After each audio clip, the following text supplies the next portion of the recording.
सापडत नव्हती. ह्याच्यासारखं दुर्दैव काय असू शकतं? बर नक्कीच.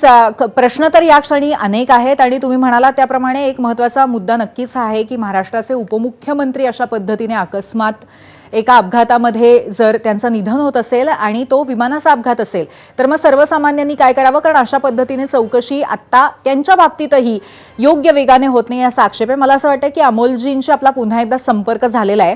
अमोलजी, तुमचे जे आक्षेप आहेत त्यांच्याकडनं कशा पद्धतीने आता सरकारकडनं तुम्हाला त्याला प्रतिसाद अपेक्षित आहे?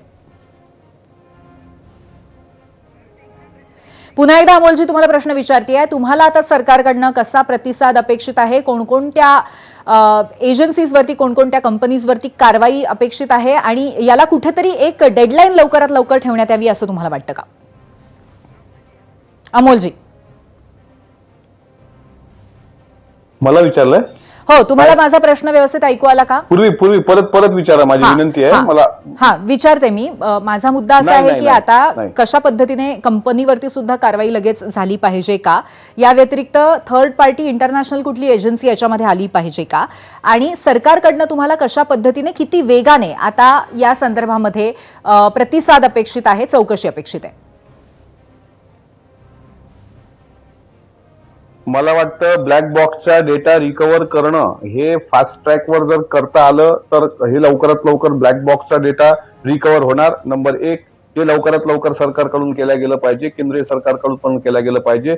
दुसरा प्रश्न जो तुम्ही सांगितलाय की बाह्य संस्थांमार्फत चौकशी झाली पाहिजे का, तर जे स्त्रोत उभे करता येतील बाह्य संस्थांमार्फत करा, सीबीआय कडून करा, सीआयडी कडून करा, पण या प्रकरणाची गंभीर चौकशी झालीच पाहिजे. तपास यंत्रणा ज्या पद्धतीने ढिलाई करून राहिल्या या सगळ्या कामामध्ये, कारण 17 दिवस झाले, 17 दिवस आणखी आता काय होणार? पूर्वी 2-3 दिवसानंतर आता अधिवेशन आहे.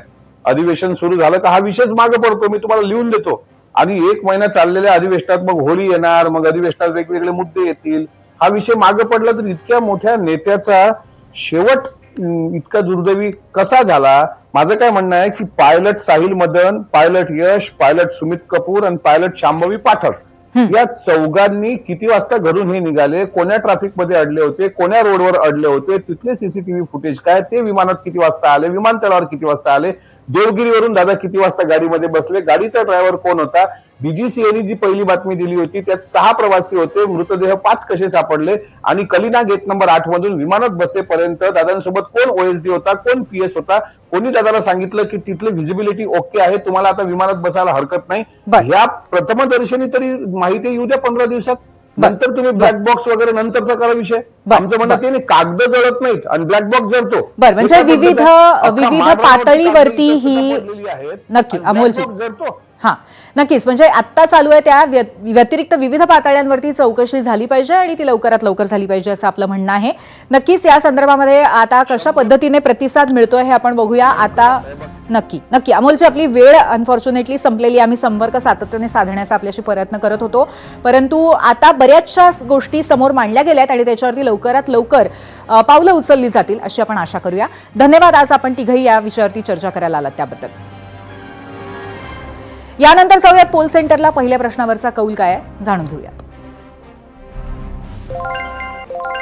आपल्या राज्यामध्ये भ्रष्टाचारी अधिकाऱ्यांवरती खरंच कारवाई होते असं वाटतं का? 19,000 मतं आलेली आहेत आणि 71% लोक नाही म्हणतात आणि 29% लोकांचा सकारात्मक असा याला प्रतिसाद आहे.